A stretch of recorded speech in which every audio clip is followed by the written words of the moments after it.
Em um dia chuvoso, do lado de um aqueduto bem agitado, um homem e uma mulher caminham em meio à chuva. São o Sensei e a Sachan, e esse rio é um verdadeiro devorador de homens. Mas eles estão juntos, e para garantir que vão juntos também, eles amarram uma corda nos seus braços. Dessa maneira, eles vão estar juntos para sempre. Só que de repente um caminhão aparece e antecede a morte deles. Nesse dia, um certo grande autor e sua amante deixaram esse mundo. Dito isso, nosso protagonista acorda em algum lugar. Ele olha em volta. E será que esse é o mundo para onde todo mundo vai depois de morrer? Um lugar com um estilo bastante ocidental, por sinal. Mas uma mulher aparece falando que esse não é o mundo após a morte. E dá boas-vindas ao aventureiro. Ela guia aqueles que descem a esse mundo. Chamada Annette. E ela pede para ele olhar pela janela. Porque esse é um mundo diferente daquele de onde ele veio. Aí um dragão passa por eles. Essa terra cercada de escuridão, no qual ele foi escolhido para ser transportado, se chama Zauberberg. E ele é o herói que vai trazer luz a esse mundo. Com isso, ele chega à conclusão de que, em outras palavras, além de falhar no duplo suicídio, ele foi trazido para esse mundo estranho? Assim começa a refletir que a vida dele tem sido uma vida de muita vergonha. Aí a deusa começa a falar que ele tem uma missão, só que um vidrinho de sedativo aparece no chão. O nosso protagonista, em menos de 2 minutos de recap, já tentou tirar a vida 2 vezes, mas a Annette usa a luz purificadora e a desintoxicação pra salvar ele. Nisso ele acorda e fala que ela tá fazendo algo desnecessário. Ela não tá entendendo nada, então manda ele se levantar porque ele vai ser um herói e cumprirá sua missão de salvar esse mundo. Mas ele fala que não se importa com missão nenhuma, ele só tá procurando um lugar pra morrer, e volta a tomar mais sedativos. Não façam isso em casa, por favor. Aí ela continua achando que ele foi o escolhido e tal, mas ele fala que não pediu pra ser escolhido. Então a deusa pergunta se ele não foi visitado por um caminhão, porque esse era o caminhão da seleção para o outro mundo que guiou ele até ali. Entre as muitas pessoas do velho mundo dele que vivem vidas infelizes, somente as pessoas atingidas pelo caminhão podem refazer as vidas deles nesse mundo. Esse é o serviço de transferência de mundo que eles oferecem. Se o caminhão foi buscar ele, isso prova que ele estava infeliz no antigo mundo. Porém, ele teve a divina chance de abandonar a vida anterior e ir para esse mundo. Dito isso, ele ainda tá comendo sedativo. Assim, ele chega perto da Annette e fala que aquele caminhão interferiu no que seria o momento mais feliz da vida dele, o duplo suicídio. Quem são eles pra decidir se alguém tá infeliz ou não? E começa a fumar cigarro. A deusa não consegue acreditar no que tá ouvindo, mas tanto faz. Não importa o que esse humano diga, ele mudará de ideia quando vê os seus próprios status. Sem nenhuma exceção, todo ser humano levado àquele mundo recebe a capacidade de exercer poderes sobre-humanos. Dito isso, ele é absurdamente fraco e tem 1 ponto de vida só. A tela tá até vermelha e além disso ele tá envenenado, mesmo ela desintoxicando ele. Ou seja, ele tá prestes a morrer ainda? Aí ela começa a vasculhar porque é impossível isso, tem que ter algum motivo pra ele ser tão fraco. Talvez uma habilidade especial, uma capacidade excepcional, mas tudo que ela encontra são os equipamentos cigarro, fósforo, sedativo, caneta tinteiro e caderno. Ele é simplesmente muito fraco. Viram, cigarro é um veneno, não fumem. Desse jeito, tossindo, ele fala que vai embora agora. Mas a deusa manda ele esperar porque ele deve estar certo. Ela pede desculpas porque deve ter sido um engano trazer ele pra esse mundo. E ele não tem a capacidade e nem tá apto pra viver nesse mundo.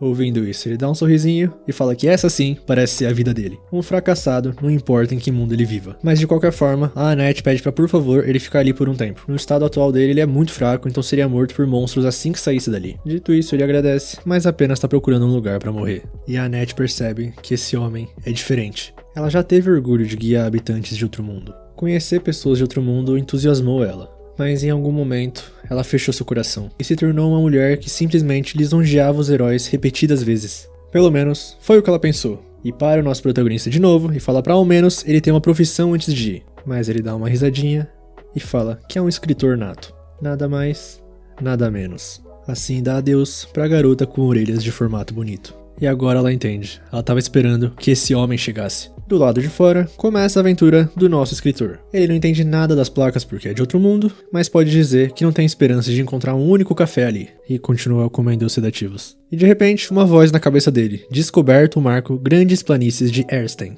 5 pontos de experiência ganhos. Aí ele fala que não sabe quem essa pessoa é, contudo, pare de falar diretamente na mente dele, por favor. Ele sofre de enxaquecas constantes. Dito isso, o aventureiro subiu para o nível 2. Só que de repente, ele ouve um grito. Uma árvore da morte surgiu. É uma árvore segurando uma mulher com orelhas de gato. Assim começa o Isekai de sempre. Ela olha para o nosso escritor e pede para ele salvar ela, porque senão ela vai ser morta. E ele só consegue pensar que tá conhecendo muitas pessoas com orelhas de formato estranho hoje. De qualquer forma, ele acha que as mulheres moribundas, que estão prestes a morrer, certamente são lindas. Desse jeito, ele pergunta se poderia escrever um romance baseado nela, mas ela não entende o que ele tá falando e só quer que ele vá salvar ela. Aí ele entende o recado, vai para baixo dela, estende as mãos, dá um pulinho também, e como ele imaginava, ele não a alcança. Aí a árvore pega ele dá um sorrisinho, porque não consegue respirar. E começa a puxar um papo com ela, falando que parece que eles não têm muito tempo de vida. Aí ela começa a falar que as árvores da morte têm a habilidade sucção. Elas roubam a força vital dos seus prisioneiros. Ou seja, em alguns minutos, eles vão estar mortos. Por isso, nosso protagonista fala que essa é uma boa notícia. E pergunta se ela, na verdade, também tá animada, né? Assim, ele tá começando a se sentir fraco e finaliza com um goodbye. E morreu? Só que o galho que tá segurando ele começa a apodrecer. Aí vai apodrecendo e de repente a árvore toda tá podre. Ela solta os dois e some da existência. Nisso, nosso protagonista mais uma vez não conseguiu morrer. E a voz, que parece que os dois conseguem ouvir, aparece falando que 300 de dano infligido pelo veneno do aventureiro. O aventureiro derrotou a árvore da morte. E a menina começa a pensar que ele fez com que a árvore se matasse ao absorver o veneno em vez de sua força vital. Aliás, o aventureiro subiu pro nível 3. Então ela chega à conclusão que ele na verdade finge ser fraco, só que na verdade é muito forte. Mas ele ignora e começa a refletir que isso sempre acontece. Foi ele quem desejou a morte e ainda assim sobreviveu. Isso é tudo. Até agora ele tentou morrer 5 vezes e nunca deu certo. E bom, a menina fala que não sabe por que ele tá deprimido, mas ela tá feliz de não ter morrido. Com isso ela agradece e fala pra ele ir à casa dela. Ela quer agradecer ele de algum jeito, já que ele salvou a vida dela. Com isso estende a mão, pergunta o nome dele, e o nosso protagonista fala que as pessoas chamam ele de Sensei. E quando ela pega a mão dele, ele olha pro fio vermelho. E o Sensei se lembra da Sachan. Será que ela também foi pra esse mundo? Aí a menina acha que tá falando com ela, mas o nome dela não é Sachan. O nome dela é... Só que o Sensei não quer saber de mais nada e continua falando Sachan. E continua essa brincadeirinha mais umas 3 vezes. Mas ele acabou de encontrar um motivo pra viver nesse outro mundo insano. Ele vai encontrar ela, onde quer que ela esteja nesse mundo. E então, eles vão cometer o duplo suicídio juntos. Cortando pra igreja, a Annette tá rezando pros deuses de Zauberberg, pra por favor, proteger o aventureiro. E também pra que eles possam se encontrar novamente um dia. Com isso, de repente, alguém abre a porta da igreja. E como se os deuses tivessem escutado ela, o nosso escritor favorito aparece. Ela fica muito feliz de ver ele, mas o brilho desaparece quando vê a menina com orelha de gato. Mas deixando isso de lado, o nosso sensei tem uma pergunta pra ela. Aí ela dá uma ajeitada no visual e fala que pode perguntar qualquer coisa. E ele tá procurando uma mulher chamada Sachan. E pergunta se a Annette tem alguma ideia de onde ela possa estar. Mas ela só conseguiu reparar que ele tá atrás de outra mulher. Aí mais tarde, parece que ele não tem absolutamente nenhuma pista. Mas a menina manda ele se animar porque ela tem certeza de que a Sachan tem em algum lugar por aí. Aliás, tem um grande caminho ainda pra casa dela, então que tal eles pararem na cidade do castelo de Hot? E ele ainda tá tomando sedativo como se fosse bala. Assim ela puxa a mão dele, mas a Annette tá ali e interrompe. E fala que segurar a mão de um homem em público? Como ela se atreve a ser tão vergonhosa? Já a menina não tá entendendo por que a Annette foi com eles. E será que é porque ela tá apaixonada pelo sensei? Mas a Annette fala que os motivos não são tão impuros assim. Como clériga, ela tem a responsabilidade de proteger esse fraco homem do outro mundo. E a menina nem sabia que o sensei era de outro mundo, o que não admira ela que ele esteja tão forte então. Aí começa a discussão entre as duas, uma chamando de fraca, outra chamando de forte. Mas a menina conta que o sensei matou uma árvore da morte com um único ataque e salvou a vida dela. E a Annette só consegue ouvir a última parte de salvar a vida dela. Eles já se tornaram tão próximos assim? Aí continua a se xingar, mas o sensei achou alguma coisa interessante. Como ele tá se sentindo meio tonto desde que ele chegou a esse mundo, ele vai dormir um pouco nesse caixão, e é pra acordar ele quando chegarem na próxima cidade. Assim, dá boa noite pra Annette e pra Tama. E a menina fala que o nome dela não é Tama, e o nome dela é... Mas ele fecha o caixão bem na hora. Já a Annette tá debochando, porque ele chamou ela pelo nome certo. E ela tá tão feliz que começa a puxar ele com uma cordinha. Cortando agora pra algum lugar desse mundo, uma mulher com um olhar solitário pro horizonte.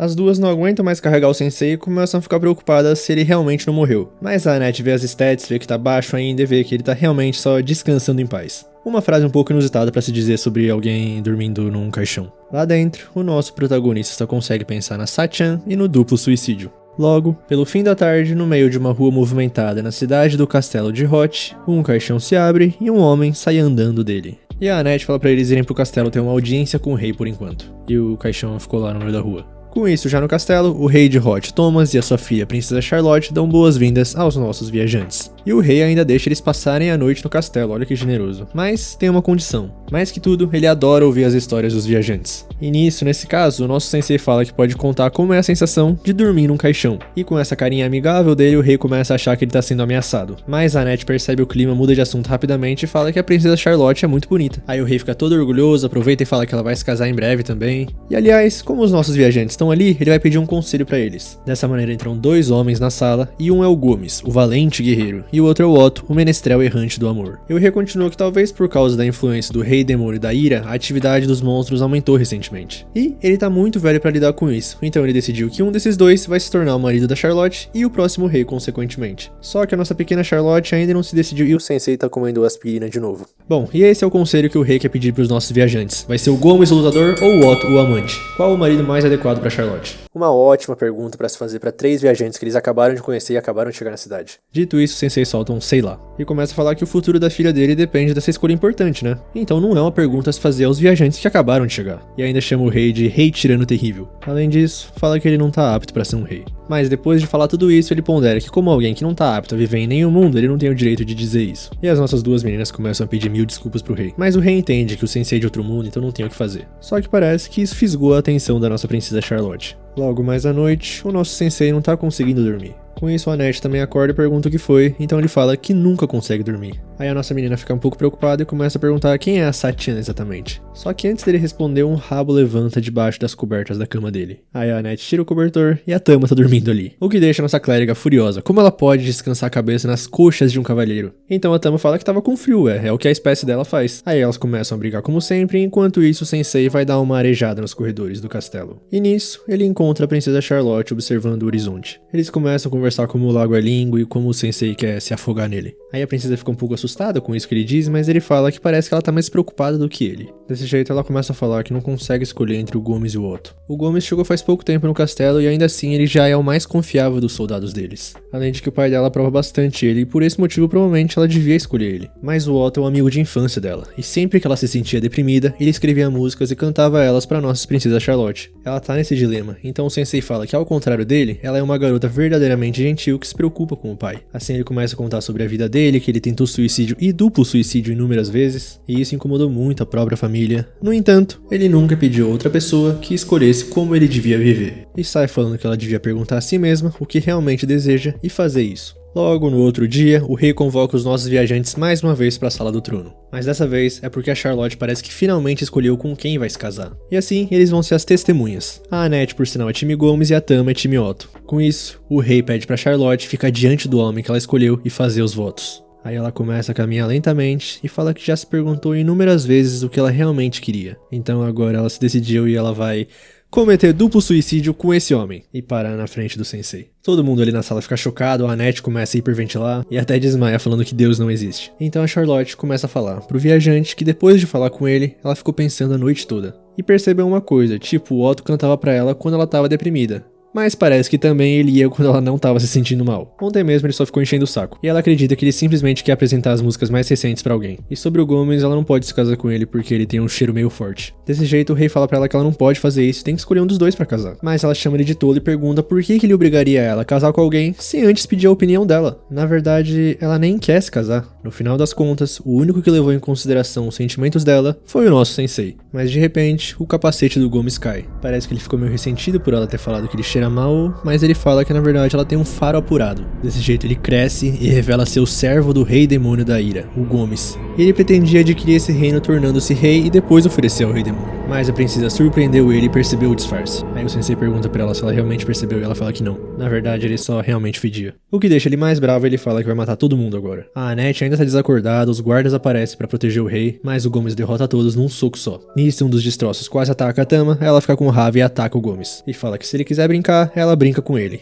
Gomes versus Tama, a artista marcial nível 14. Nisso o Otto, o menestrel errante nível 89, fala que vai cantar pra ela. Aí a Tama acha que é suporte, né, e ele começa a cantar a canção do herói sem nome, mas nada aconteceu. Já o sensei tá arrebatado por essa música. Então com essa trilha sonora os dois partem pra cima, mas parece que o Gomes tem mais força bruta. Os chifres deles, além de muito duros, também são muito afiados. Mas antes dele atacar a Tama de novo, o sensei chama pela vaquinha e pede pra matar ele e a Charlotte primeiro. Ela não parece muito segura disso, mas ele continua falando que tanto ele quanto ela querem morrer. Agora que a princesa foi liberta das garras do seu pai tolo, o primeiro desejo dela é cometer o duplo suicídio com ele. Por isso, por favor, vaquinha. Nisso o rei e a Tama ficam desesperados, mas o Gomes fala que tá tudo bem. Ele vai atender esse desejo de matar os dois, depois vai matar o rei e por fim vai queimar a cidade até o fim, matando até o último cidadão desse reino. Já o sensei fala que não liga, tanto faz, porque como eles estão prestes a morrer, isso não importa pros dois. Assim, a princesa começa a tremer e parece que o desejo dos dois vai ser atendido, com o Gomes indo pra cima deles com tudo. Mas no último momento, ela fala que não pode morrer. Na verdade, ela quer viver e proteger o povo desse reino. Nisso, o sensei dá um sorrisinho porque sabia que ela era uma princesa gentil e empurra a ex-parceira de duplo suicídio. E quando o Gomes parece que ia acertar ele, a Annette acorda e usa forte barreira de luz. Ela não vai deixar o sensei morrer enquanto ela estiver ao lado dele. Aliás, ela é uma clériga nível 18. E o escudo é tão forte que os chifres do Minotauro se despedaçam. Agora é a vez da Tama e ela usa a investida do gato selvagem, acertando em cheio o Gomes, que sai voando caindo no lago. E até que elas fazem uma boa dupla. A Tama até agradece a Annette dessa vez, e vice-versa, mesmo a Tama reclamando que o nome dela na verdade não é Tama. E o Otto fala que vai transformar a amizade delas em uma canção. Com tudo acabado, o rei se ajoelha pra Charlotte e pede desculpas. Ele reconhece que não tá apto pra ser rei e nem pra ser o pai dela, como pode um pai não reconhecer os sentimentos da própria filha. Ele implora por perdão, e a nossa gentil Charlotte fala que de agora em diante ela quer falar com ele sobre o reino e sobre eles também. E o sensei observa essa cena adorável e fala que não conseguiu morrer de novo. Outro dia, e relatam pro rei que monstros apareceram no portão sul. E o rei, ou, na verdade, rainha Charlotte, fala que a guarda real vai cuidar disso. E o Otto continua cantando do lado de fora. Já com os nossos protagonistas, tudo de volta ao normal. As duas estão conversando sobre a princesa Charlotte e carregando um caixão. Um caixão com o nosso protagonista dentro, que aparece pra falar que, de qualquer forma, as mulheres moribundas realmente são lindas. Porém, as mulheres que se levantam com as suas próprias pernas também são lindas. E ele também pondera que o céu tá azul. Os nossos aventureiros continuam a jornada, mas as duas já estão exaustas de levar o caixão. Nisso, quando elas param, o sensei abre o caixão porque pensa que é hora de comer. Aí a Annette vai dar pãozinho na boca dele e ele pergunta se tem tofu cozido. E volta a dormir dando uma risadinha. E a nossa clériga anota tofu cozido pra procurar na próxima cidade. Aí elas continuam a pausa e a Tama pergunta quanto tempo falta pra casa dela. E a Annette fala que como a cidade natal dela é Grum, deve chegar em alguns dias mais ou menos. Contudo, primeiro ela quer fazer uma parada no templo Zvaiten, porque normalmente os habitantes de outros mundos chegam a um dos 4 templos no mundo deles. E de lá partem pro castelo do Rei Demônio. No entanto, o objetivo do sensei não é derrotar o Rei Demônio, mas encontrar a Sachan. E é por isso que eles precisam visitar os 4 templos pra coletar informações. Aí a Tama pondera que, ou seja, ela quer dizer que se eles não tiverem sorte, talvez tenham que viajar pelo mundo todo. E a Annette não vê nenhum problema nisso. E pra ser sincera, ela nem quer que o sensei lute contra o Rei Demônio. E continua a falar, mas a Tama só consegue perceber que a Annette realmente deve gostar muito do sensei. Mas depois de ficar um pouquinho afobada, ela se acalma e fala que não. O sensei só mostrou a luz depois que ela já tinha perdido a esperança no próprio trabalho. Então agora é a vez dela de ajudar ele. Só que de repente, a Tama chuta o elefante na sala. E se a Sachan for a namorada do sensei? E a Annette confessa que também tá indo com ele pra saber disso. E nesse caso, fazer o que, né? A Tama também fala que vai com ela. Mas só até chegarem à cidade natal dela. E a nossa clériga não parece muito agradecida, não. E aliás, a Annette tem permissão pra entrar nos templos porque ela meio que abandonou o trabalho, né? Mas ela fala que tá tudo de boa porque a sacerdotisa principal do templo Zvaiten é uma grande amiga dela. Além disso, não foi sem aviso prévio. Ela pediu ao familiar dela que entregasse a demissão. E talvez esse tal familiar tá mordendo a cabeça do sensei que tá fumando nesse exato momento. E pra finalizar, ele cospe a carta de demissão. E a Annette não consegue entender por que ele voltou então. Só que o sensei aprecia que ele retornou obedientemente à mestra dele, mesmo que ela esteja furiosa com ele. Então, o sensei decidiu. O nome do bicho vai ser Melos. E parece que o Melos gostou disso. Dito isso, o sensei volta a dormir porque tá incomodando muito o barulho do Melos. E a Annette tá chorando no cantinho pedindo perdão dos deuses por ter abandonado o poço sem aviso prévio. E de repente o Melos começa a ficar mais agitado que o normal e sai voando. Parece que ele sentiu a presença do bicho que tá chegando atrás da Annette e da Tama. Um dragão, o monstro mais poderoso desse mundo. Elas não entendem o que ele tá fazendo ali, mas de repente, alguém aparece e manda Ryuka parar. Essa pessoa caminha em direção ao dragão sem medo e começa a fazer carinho nele, além de começar a falar palavras numa língua desconhecida, pelo menos pra mim. A Annette pergunta quem é ela, mas a domadora de dragões só fala que tem muitos monstros na área, então eles devem partir logo. E de repente o sensei levanta perguntando se é hora de comer. Nisso as meninas pedem desculpas pelo susto que ele deu e ele é um pouco excêntrico porque é de outro mundo. E a dragoa parece que não gostou muito dessa última parte dele ser de outro mundo, e fala que vai matar ele.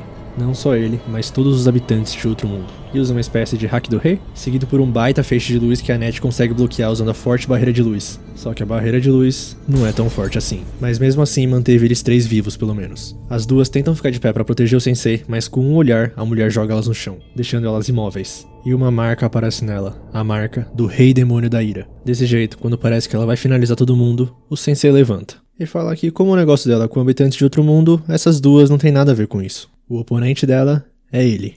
E ele tá pronto pra morrer a qualquer momento. Assim, nesse caso, ela atravessa o sensei com o braço. E sai falando que o nome dela é Valdélia. E deseja que o ser de outro mundo descanse em paz. Com isso, as outras duas desmaiam também. Mas de repente, uma risadinha irônica que a gente já tá acostumado. O sensei levanta falando que a Valdélia possui um ódio profundo. E ele sabe disso porque uma vez também quis perfurar alguém. Chegou até o ponto de enviar uma carta ameaçadora. A Valdélia fica assustada, mas ele continua que naquela época ele tinha perdido a cabeça com um ódio intenso. E é isso que tá acontecendo com ela agora, né? Afinal, os olhos dela parecem tristes. Será que a senhorita podia dizer o porquê?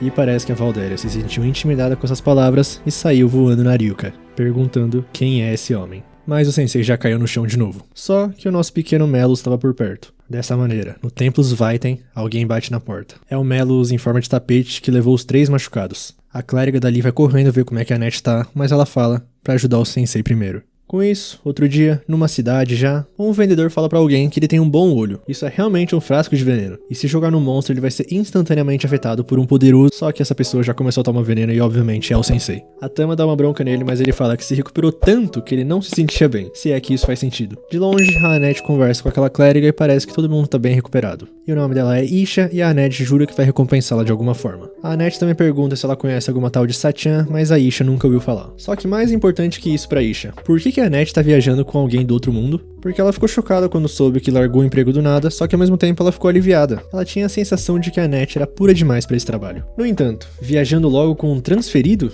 ela sabe que não existe um transferido decente. Todos eles recebem poderes divinos, conhecido como dons, pra derrotar o rei demônio, mas acabam chamando de habilidades superpoderosas e só usam pro seu próprio interesse. Dito isso, alguém chega rimando, falando pra elas pararem de brigar. Esse é o Kotaro, um transferido. Elas ignoram ele, mas ele continua cantando que a habilidade superpoderosa dele é produção em massa, ou seja, pode produzir uma quantidade ilimitada de moeda desse mundo. Mas a Isha joga essas moedas nele e manda ele vazar porque elas estão conversando. E aproveita pra falar pra Annette que todos eles são assim. Só que a nossa menina fala que o sensei não é como os outros transferidos. Mas a Isha sabe que ele é só de ver o rosto dele, o rosto de uma pessoa destrutiva. E se a Annette fica com ele, vai ser arruinada. Só que ela começa a falar que o sensei mudou o destino dela e tal. E o próprio aparece falando que tem um medicamento que ele gostaria de comprar. E ela dá todo o dinheiro que ela tem pra ele.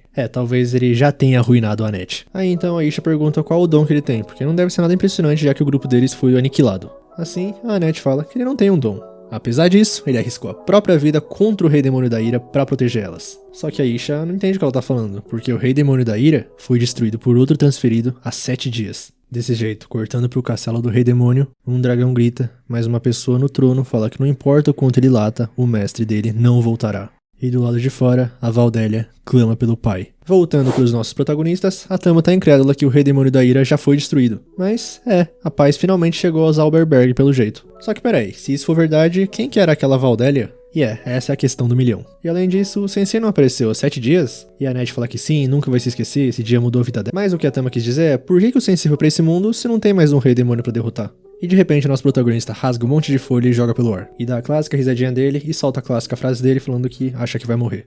Aqui jaz um homem que passou a vida rasgando as páginas de seus escritos.